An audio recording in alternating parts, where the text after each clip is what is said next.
네, 여러분, 2단원 창의적 읽기를 같이 살펴보도록 할게요. 자, 학습 목표를 먼저 볼까요? 학습 목표를 봤더니 독서를 통해 자신과 사회의 문제를 해결하는 방법을 찾아내는 것, 그다음에 글쓴이의 생각에 대한 대안을 찾으며 창의적으로 글을 읽는 것, 이렇게 나와 있어요. 창의적 읽기에 대한 얘기가 밑에 이제 설명이 잘 나와 있는데요. 중간 부분을 한번 보도록 할게요. 창의적 개념 읽기에 대한 개념이 설명되어 있는데요. 글을 읽으며 다양한 문제 상황을 비판적으로 이해하고 새로운 대안을 탐구하며 삶의 문제를 창의적으로 해결하는 능력을 기를 수 있는 독서 방법이 바로 창의적 읽기다라고 되어 있어요. 다양한 문제 상황을 비판적으로 이해한다는 것, 새로운 대안을 탐구해서 삶의 문제를 창의적으로 해결하는 것, 그것이 창의적 읽기다라고 개념을 설명해줬고, 그 다음에 창의적 읽기를 잘하기 위해서는 먼저 독자가 유연하고 합리적인 사고를 하려는 태도를 가져야 한다. 유연한 사고를 하래요. 또한 글에 나타난 글쓴이의 관점이나 해결 방안을 단순히 수용하지 않고 새로운 측면에서 비판적으로 접근하라라고 되어 있어요. 그래서 자신만의 독창적인 생각을 구성하려는 태도를 지녀야 한다라고 되어 있습니다. 창의적 읽기는 그래서 어떻게 보면 일반적으로 어떤 문제가 제시되어 있고 그것을 해결하는 구조로 글이 전개가 되는 경우가 많아요. 우리 교과서도 그렇게 되어 있는지 살펴보도록 하겠습니다. 제목은 도전할 것이 없는 놀이터예요. 제목 자체가 벌써 문제점을 지적한 것 같죠. 어떤 놀이터에 대한 건가요? 놀이터가 화제인데 도전할 것이 없다. 도전할 것이 없으니까 모험심도 없을 것이고 또 모험심이 없으니까 창의성도 떨어질 것이고 뭐 등등등에 대한 얘기를 하는 게 아닐까? 제목 속에서 우리는 추론을 할 수가 있을 것 같아요. 그렇다면 이 문제점을 지적했으니까 뭐를 하면 되나요? 해결책을 제시하면 될 것 같죠. 근데 이 글에서 해결책이 제시되어 있을지 없을지 한번 살펴보도록 하겠습니다. 그런데 제목 속에서 이미 해결할 수 있는 뭔가가 찾을 수 있을 것 같아요. 도전할 것이 없는 놀이터니까 어떤 놀이터를 만들자? 도전할 수 있는 놀이터를 만들자.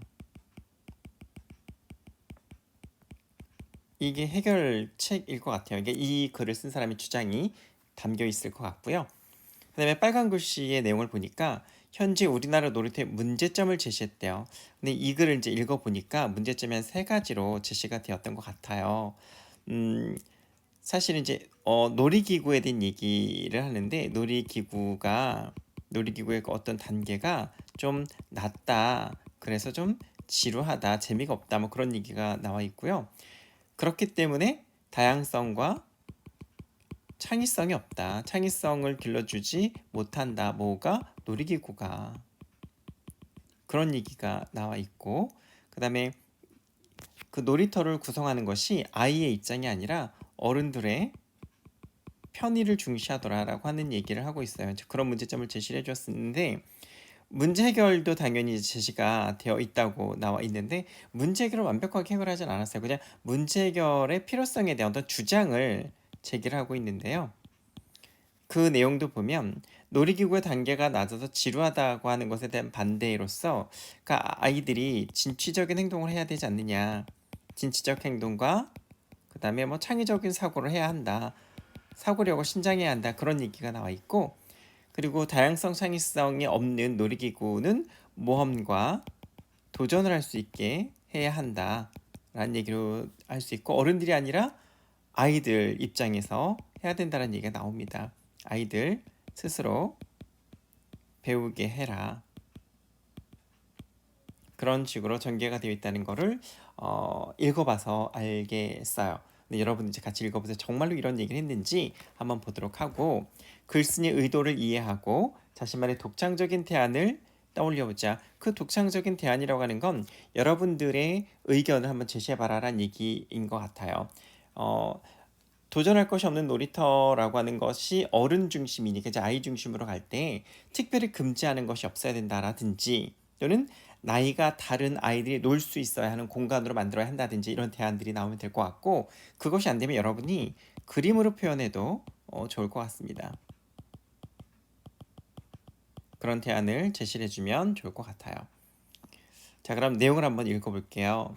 분명히 이 글은 문제점을 제시하고 문제 해결의 필요성을 제기하는 구조로 되어 있다고 얘기했단 말이에요. 자, 그럼 본문의 내용을 한번 보도록 할게요. 놀이터에서 생기는 아이들의 부상은 크게 두 가지 유형으로 나눌 수 있다. 두 가지 유형으로 나눈다라고 되어 있어요. 그러면 우리가 사실자께서 이런 걸 뭐라고 한다고 했죠? 구분이라고 한다고 했죠. 우리가 구분하고 분류를 헷갈리면 안 된다고 했는데요. 구분은 어떻게 얘기할 수 있을까요? 구분은 어떤 기준으로 가르는 것을 말하는 것이고, 같은 종류로 묶는 것은 분류라고 얘기를 해요. 그러니까 예를 들면 떡갈나무와 신갈나무는 참나무이다 라고 하면 떡갈나무랑 신갈나무가 참나무로 묶였잖아요. 그래서 이거는 분류가 되고, 또 참나무는 떡갈나무와 신갈나무가 있다 라고 하면 그거는 구분이 되는 거예요. 분류라고 하는 것은 하위에 있는 것들이 상위로 묶이면 분류예요. 구분은 상위에 있는 것을 하위로 나눠버리면 구분이 되는 거예요. 뭐 이런 내용 전개 방법이 있다라고 하는 거 여러분이 이미 알고 있으니까 계속 가보도록 할게요. 자, 두 가지가 있는데 첫 번째가 하나는 회복이 가능한 수준의 부상이다라고 했고, 또 하나는 회복이 어려운 수준의 부상이라고 했어요. 그러니까 두 가지로 나눴는데요. 두 가지로 구분했는데요. 여기서 말하는 회복이 가능한 수준의 부상은 아이들이 놀다가 피부에 작은 상처가 나거나 뛰어다니다가 넘어져서 무릎이 까지는 정도의 경미한 부상을 의미한다. 자, 놀다가 작은 상처가 났거나 또는 무릎이 까졌다 하는 것은 회복이 가능한 수준의 부상을 어떤 예를 들어준 거, 예시인 거죠. 우리는 회복 가능한 수준의 부상에 대해서는 어느 정도 열린 태도를 보일 필요가 있다. 좀 너그럽게 받아들여야 할 필요가 있다는 얘기이죠. 아이들이 놀이터에서 다른 아이들과 어울려 놀 때 적어도 이 정도의 부상은 예측할 수 있기 때문이다 라고 해서 이 글을 쓴 분은 놀이터에서 생기는 부상을 두 가지로 구분을 지어 주었는데, 첫 번째 단락에서는 회복이 가능한 수준의 부상에 대한 얘기만 했어요. 더 정확하게 얘기하면 부상의 유형을 설명했고, 그 중에서 회복 가능한 수준의 부상을 설명했어요. 예를 들어서 피부에 작은 상처가 나거나 뛰어다니다가 넘어져서 무릎이 까지는 정도의 경미한 부상, 그런 예를 들어줬고요. 그러나라고 하는 건 이제 회복이 어려운 수준의 부상을 얘기를 하겠죠. 그물에 목이 걸린다거나 좀 위험하죠. 난간이 호술해서 떨어진다거나 하는 것은 회복이 어려운 심각한 부상에 속한다. 그래요. 회복이 가능한 수준의 부상에 대해서는 첫 번째 단락에 얘기했고, 두 번째 단락에서는 회복이 어려운 심각한 부상에 대해서 설명을 해줬는데, 예를 들었죠. 어떻게? 그물에 목이 걸린다거나 난간이 호술해서 떨어진다고 하는 것, 그런 예를 들어서 회복이 어려운 수준의 부상에 대한 설명을 하고 있어요. 이런 부상은 애초에 일어나지 않도록 그 위험성을 모두 제거해야 한다. 그러니까 놀이터의 기본 전제는 위험성이 없어야 한다. 그러니까 안전해야 된다. 안전성을 전제로 깔고 있는 거죠. 놀이터는 안전성이 중요해 라고 하는 안전성에 대한 전제를 깔고 있고, 하지만 만약 이런 부상이 발생했다면 발생 원인을 파악하고 다시는 이런 사고가 생기지 않도록 놀이터의 설계, 시공, 관리를 철저하게 재점검해야 한다. 다행히 우리나라는 놀이터 안전 규정이 마련되어 있어 대부분 놀이터에서 위험 요소가 걸러져 있다. 자, 여기까지 내용을 보면, 그러니까 우리나라의 놀이터가 좀 안전하다는 얘기를 하면서 회복이 어려운 수준의 부상에 대한 얘기를 했어요. 회복이 어려운 수준의 부상을 설명을 했는데, 이것 역시 예를 들어서 설명을 했고요. 그러면서 우리나라 놀이터에 대한 얘기를 했어요. 우리나라 놀이터는 위험 요소가 제거되어 있더라. 이 얘기를 왜 할까요? 지금 제목은 뭐였어요? 도전할 것이 없는 놀이터라고 했잖아요. 그죠? 도전할 것이 없는 놀이터. 근데 그게 우리나라는 안전해. 그럼 안전한 것이 좋다란 얘기일까요? 아닐까요? 다음 페이지를 한번 가볼게요. 다음 페이지에 가보니까 이게 안전한 것이 좋다라는 건지 나쁘다는 건지 한번 볼 수가 있을 것 같은데요.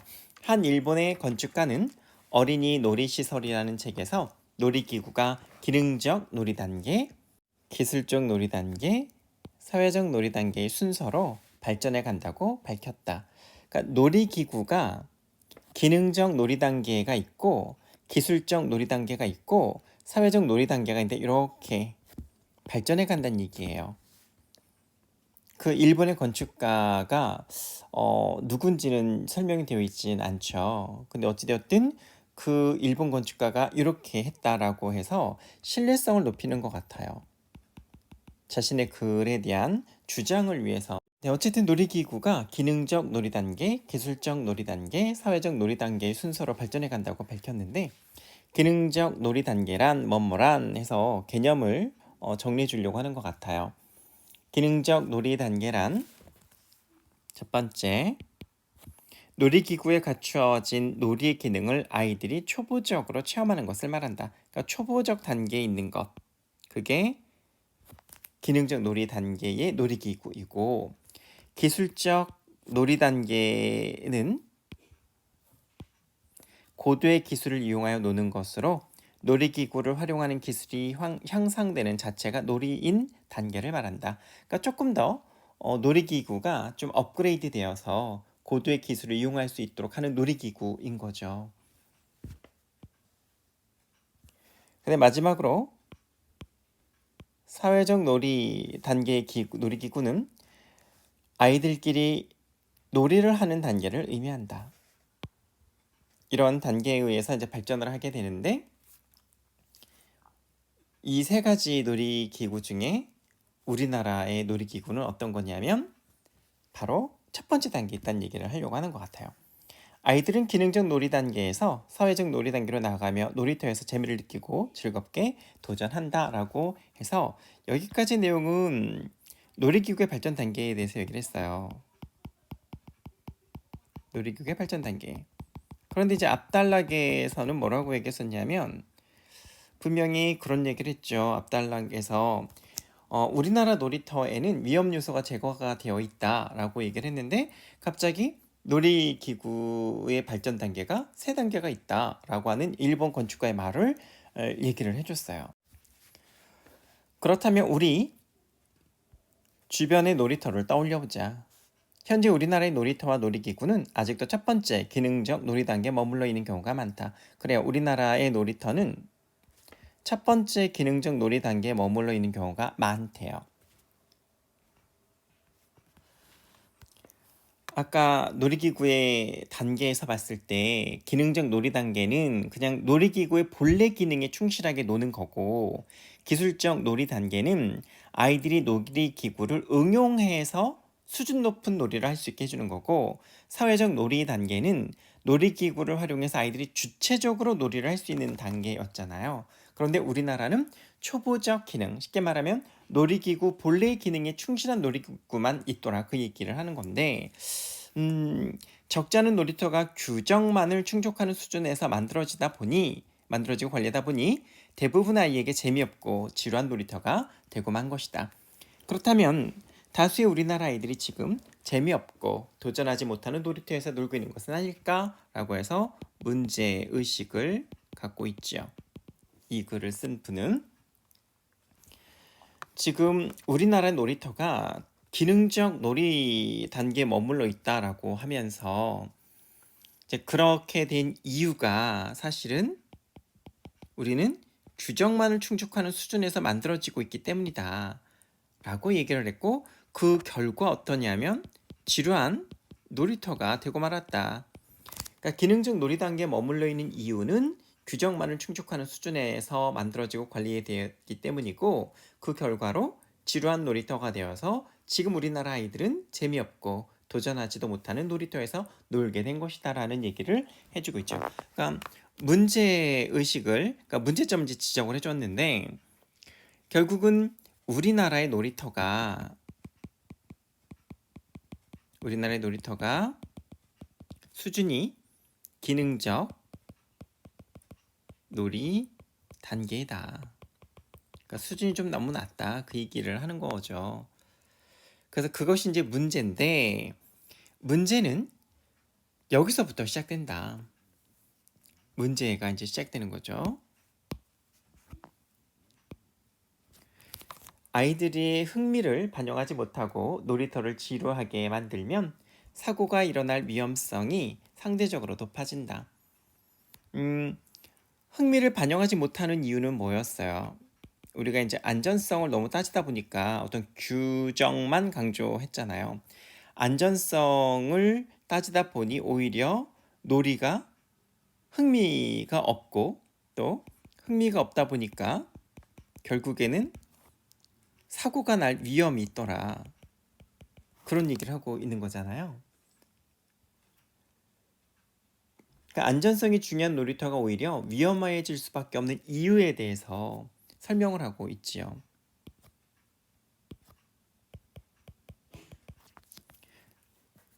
왜냐하면 놀이터나 놀이기구가 단순하고 수준이 낮다고 느낄 때, 그러니까 우리나라 놀이터는 기능적 놀이 단계 수준이라고 했잖아요. 자, 그럴 때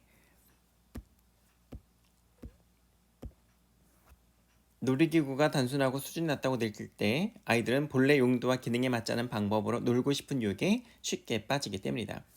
아이들이 길을 걷는 방식과 어른들이 길을 걷는 방식은 다르다. 아이들은 막히면 어른처럼 돌아가지 않고 넘어서 가려고 한다.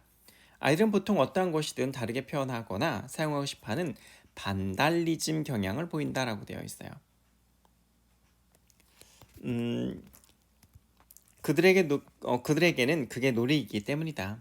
놀이터에서 발생한 이러한 반달리즘 경향의 원인은 다양성과 창의성이 부족한 놀이기구에서 찾을 수 있다. 되게 중요한 말이네요. 근데 여기서 이제 한 가지 짚고 넘어갈 것은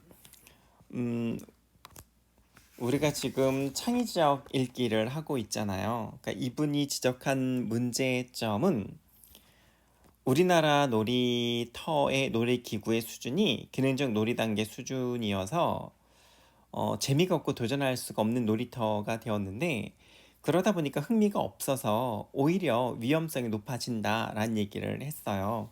그런데 그러면서 이제 아이들의 성향이 어른과 다르다. 어떻게 보면 이제 어른과 아이의 그 대응 방식에 대한 대조를 설명한 건데, 반달리즘을 아이들은 가지고 있다라고 얘기했어요. 그러니까 반달리즘이라고 하는 것은 사실 서기 455년에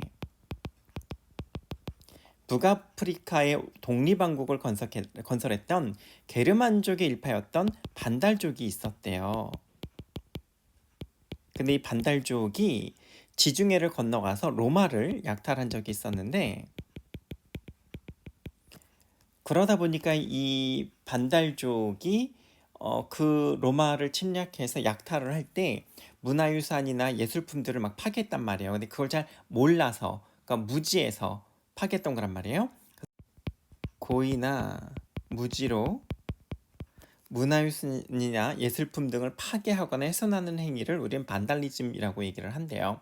근데 사실 이제 이 반달족들이 처음에는 그렇게 했었는데 나중에 조금 로마 문화가 우수하다는 걸 알아서 많이 받아들이긴 했어요. 좀 억울한 면은 있겠지만 어쨌든 이 반달리즘이라는 말이 이 반달족이 로마 약탈을 하면서 이제 생겨난 용어라는 건데, 그걸 누가 만들었느냐? 그런 말을 한 사람이 이제 프랑스 알리 그레고리라는 사람이 있었대요. 주교였었는데 이 사람이 프랑스 혁명 당시에 자코뱅당이 문화예술을 막 파괴하는 활동을 하다 보니까 이 주교가 옛날에 로마를 약탈했던 반달족과 너희들이랑 다를 게 뭐가 있냐라고 해서 나온 게, 그때부터 이제 뭔가를 문화유산이나 예술품들을 파괴하고 훼손하는 것을 반달리즘이라고 표현을 했었다고 하네요. 이제 그런 성향을 이제 아이들한테 표현을 한 건데 아이들을 이제 반달리즘이라는 말로 표현을 해도 적절한지 안 한지는 잘 모르겠으나 이분은 그렇게 이제 표현을 했네요. 어찌 되었든 이제 그게 그들의 놀이기 때문이다라고 얘기를 해서 반달리즘의 경향의 원인을 다양성과 창의성이 부족한 놀이기구에서 찾았어요. 이게 이제 문제 1인 거죠. 자, 앞서 말했듯 아이들의 이러한 지루함과 실증은 사고로 이어질 수 있다. 이제 이게 중요한 거죠. 사고로 이루어질 수 있다는 거. 왜냐하면 기능적 놀이 단계의 수준은 그럴 수밖에 없다는 얘기죠. 예를 들어 예시죠. 아이들의 부상을 막기 위해 미끄럼틀에 붙여놓은 거꾸로 올라가지 마시오라는 이건 사실 안전성 때문에 만든 문구잖아요. 그런데 이것이 오히려 위험하다라는 얘기를 하는 거예요. 아이들의 무슨 성향 때문에? 반달리즘적 성향 때문에. 왜? 다양성과 창의성이 부족한 놀이기구가 원인이어서. 이런 문구는 오히려 놀이터를 지루해하는 아이들에게는 거꾸로 올라가고 싶은 욕구를 불러일으킬 수 있다. 사실 이러한 문구는 미끄럼틀이 아이들에게 올라갔다가 미끄러져 내려오는 것 말고는 다르게 응용할 수 없는 놀이기구를 드러내는 것이다 라고 했는데요. 이거는 결국에는 기능적 놀이기구의 단계적 특성상 초보적 체험만 가능하기 때문에 그래요.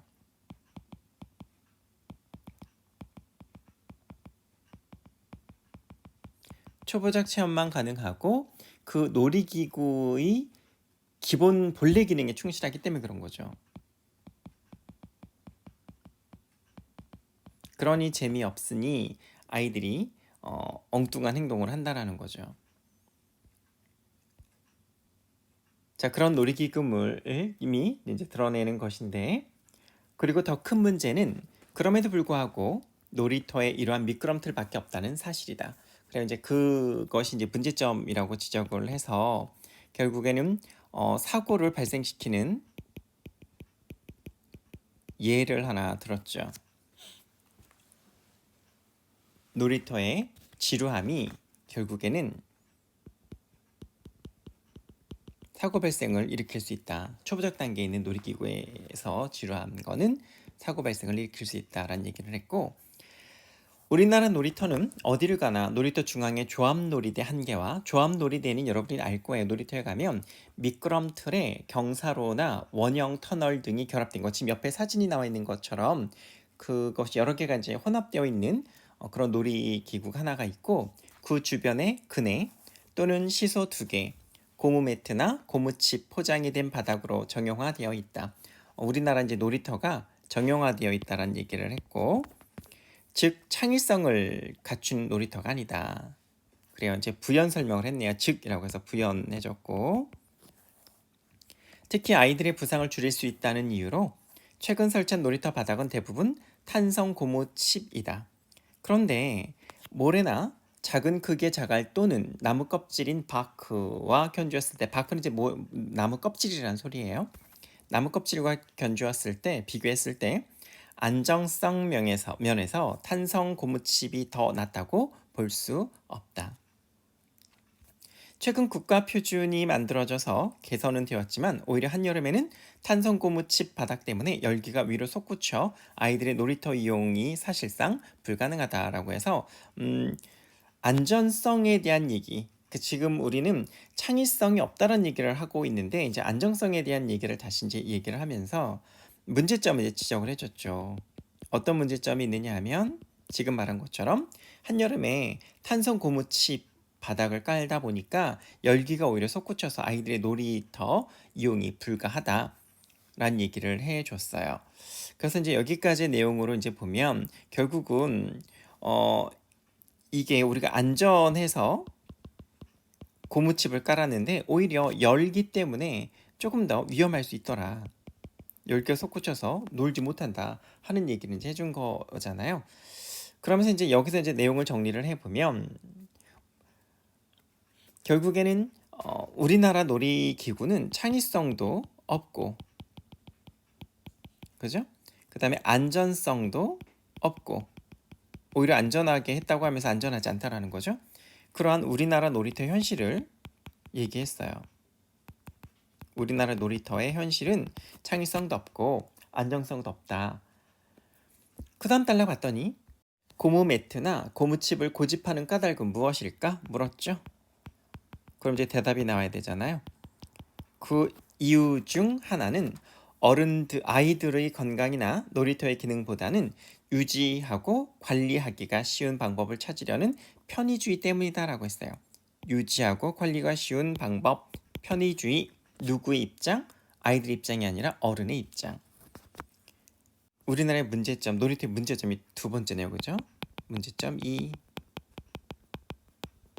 우리나라 놀이터의 문제점 두 번째, 편의주의. 이러한 태도는 자칫 아이들을 위한 다양하고 창의적인 놀이 문화를 격려하는 놀이터보다는 어른들의 편의만을 위한 놀이터를 양산하는 결과를 초래할 수 있다. 결국에는 창의적인 놀이 문화를 할 수가 없고 어른들에 의한 편의 놀이가 된다는 것은 제목 속에서 말한 것처럼 도전할 것이 없는 놀이터가 된다는 거죠. 뭐 때문에? 어른들의 편의성 때문에. 그래서 여기까지 내용을 정리를 해보면 놀이터에 대한 어른들의 편의주의적 사고가 문제점이다 라는 얘기죠. 놀이터의 문제점 또 다른 게 뭐가 있냐면 어른들의 편의주의적 사고, 그리고 엔드잖아요. 또 하나의 또 다른 문제점이 또 있다는 얘기네요. 그럼 문제점 3개. 세 번째, 우리나라에 지루한 놀이터만 있는 또 한 가지 이유는 사회적 놀이 단계로 넘어가려고 하면 위험하다며 못하게 하는 어른들에게서 찾아볼 수 있다. 어른들의 눈에 보이는 아이들의 안전을 지키기에 급급하다. 위험하다고 못하게 하는 어른들. 그다음에 어른들은 눈에 보이는 아이들의 안전을 지키기에 급급한 거. 그러니까 어떻게 보면 안전을 위해서 너무 이제 과잉보호하는 게 아닌가. 아이들 스스로 지켜낼 수 있게 하는 힘을 주지 않고 어른들 눈에서만 안전하면 된다라는 생각으로 과잉보호하는 게 아닌가. 그런 어떤 비판적 입장을 지금 취하고 있지요. 어른의 그 과잉보호에 대해서. 하지만 이보다 중요한 것은 실제 아이들이 안전을 확보하는 능력, 그러니까 스스로 하게 한다는 얘기잖아요. 즉 위험한 상황에서 스스로 구현해주네요. 즉이라고 해서 위험한 상황에서 스스로 안정에 대처하게 하는 능력을 키우는 것이다. 그렇죠. 이게 이제 사실은 필요한 거죠. 안전은 아이들을 조심스럽게 키워야 보장되는 것이 아니라 아이들이 위험을 스스로 다룰 수 있어야 보장되는 것이라는 기본 명제를 다시 한번 생각해 볼 필요가 있다. 결국은 아이들 스스로 안전을 확보하는 능력을 키우는 것.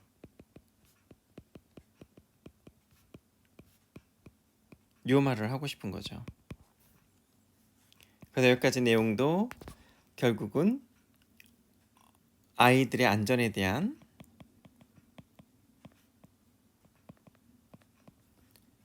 어른의 태도 비판, 너무 과잉보호하는 태도 비판. 그럼 어떻게 해야 된다? 스스로 길러야 한다.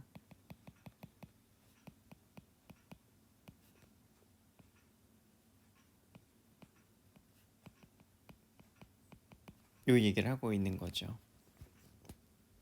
그래서 이 글을 쓴 분의 그 우리나라 놀이터의 문제점을 정리를 해보면 우리나라 놀이터는 초보 수준인 기능적 놀이 단계에 불과하기 때문에 다양성과 창의성이 부족하다. 그 다음에 어른들의 편의주의적 사고가 개입되어 있다. 그 다음에 안전만을 강조하는 어른들의 과잉보호가 문제다. 이 세 가지를 지적해주고 있는 것 같아요.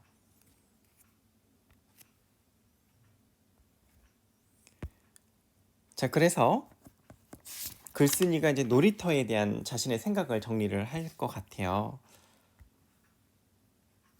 놀이는 도전을 의미한다. 그렇죠. 아까 제목에서 뭐라고 그랬어요? 도전할 것이 없는 놀이터 그랬잖아요. 놀이는 도전이어야 된다는 거죠. 다시 말해서 부연하고 있네요. 부연 설명을 해주고 있죠. 하지 않던 것을 해보거나 할 수 없었던 것을 날마다 조금씩 도전해 가는 과정 자체가 놀이인 것이다. 좀 정리해주는 말을 했네요. 도전해 가는 과정 자체가 놀이. 물론 놀이터에서 자주 다쳐서는 결코 안 된다. 하지만 도전하는 과정에서 아이들이 겪는 회복 가능한 수준의 작은 부상은 무엇이 위험한 것이고 그러한 일을 겪지 않으려면 어떻게 조심해야 하는지를 아이들 스스로 깨닫게 하는 데 도움이 된다. 그러니까 스스로 깨닫게 하도록 하라는 얘기인 거죠. 그러니까 좀 도전 가능한 놀이터. 그러면서 창의적인 놀이터가 오히려 아이들의 안전관리 능력이 향상될 수 있게 하는 거다라는 얘기를 해주고 있는 거예요. 도전하는 과정에서 아이들이 겪는 회복 가능한 수준의 작은 부상은 무엇인지 알게 되고 그런 일을 겪지 않으려면 어떻게 되는지 스스로 깨닫는 데 도움이 된다라는 얘기를 통해서 결국은 도전 가능한 놀이터는 아이들의 안전 관리 능력이 향상된다.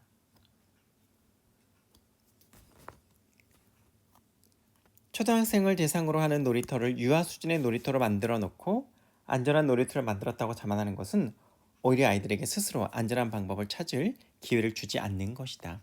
그러니까 스스로 안전한 방법을 찾을 수 있는 기회를 줘라. 그 얘기이죠. 여기까지 내용을 정리를 해보면 놀이라고 하는 건 도전해가는 과정 자체다.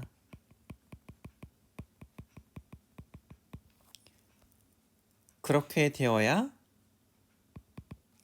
아이들의 안전관리 능력이 길러진다. 그 얘기를 하고 있네요.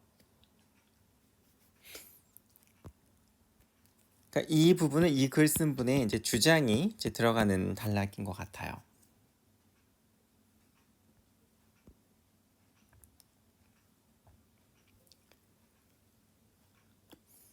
이제 놀이터는 아이들이 진취적인 행동과 긍정적인 사고를 키워나갈 수 있도록 도전하고 모험할 수 있는 공간으로서 역할을 다해야 한다. 뭐뭐 해야 한다 주장이잖아요. 그죠?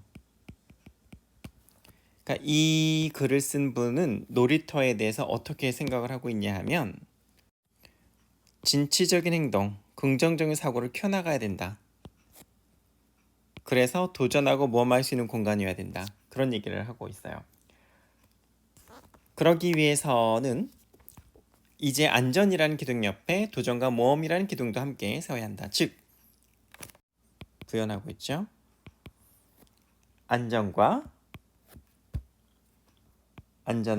도전, 모험이라는 요소가 유기적으로 결합되도록 놀이터를 설계해야 한다. 그러기 위해서는 우리가 진정으로 강조해야 하는 안전의 관점에서 흔히 위험이라고 말하는 요소들에 대해 좀 더 깊게 생각해 볼 필요가 있다. 이 부분에 관해 밝은 눈을 가진 사람의 글을 짧게 소개한다. 지금 따옴표가 있다는 얘기는 인용했잖아요. 인용한 이유는 주장에 대한 설득력을 높이기 위해서. 오가타 다카히로라는 사람이 어떤 비밀기지 만들기라는 책에서 이제 인용을 했는데 애당초 아이들의 놀이란 다소 모험적이고 더러우며 시끄럽다. 그런 점을 배제하고 놀이를 규제하려고 하면 아이들은 아무래도 소극적이고 수동적으로 되기 쉽다. 놀이터의 기본 이념은 자유로운 놀이 공간을 제공하는 것이다.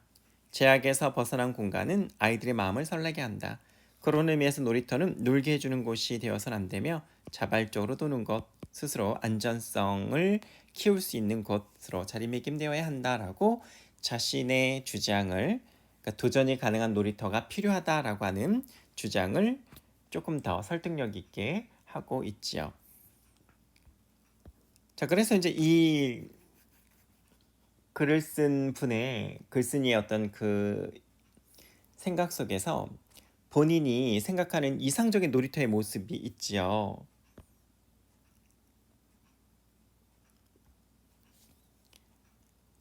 첫 번째, 요거 진취적인 행동, 긍정적 사고, 그죠?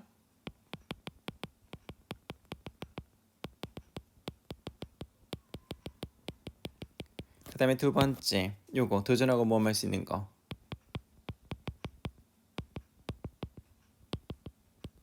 그런 것이 가능한 거. 세 번째, 지금 밑에 쭉 보니까 자발적으로 노는 곳이라는 말을 썼고, 그 다음에 그 윗부분에서 뭐라고 얘기했었어요. 안전을 관리하는 능력이 스스로 할 수 있게 해야 한다. 그러니까 아이들 스스로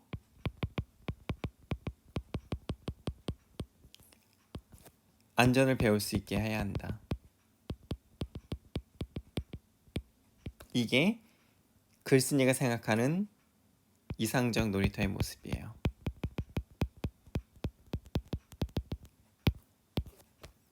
누가 생각하는? 글쓴이가 생각하는. 문제점도 세 가지, 이상적으로 생각한 놀이터의 모습도 세 가지 정도로 정리가 되었죠.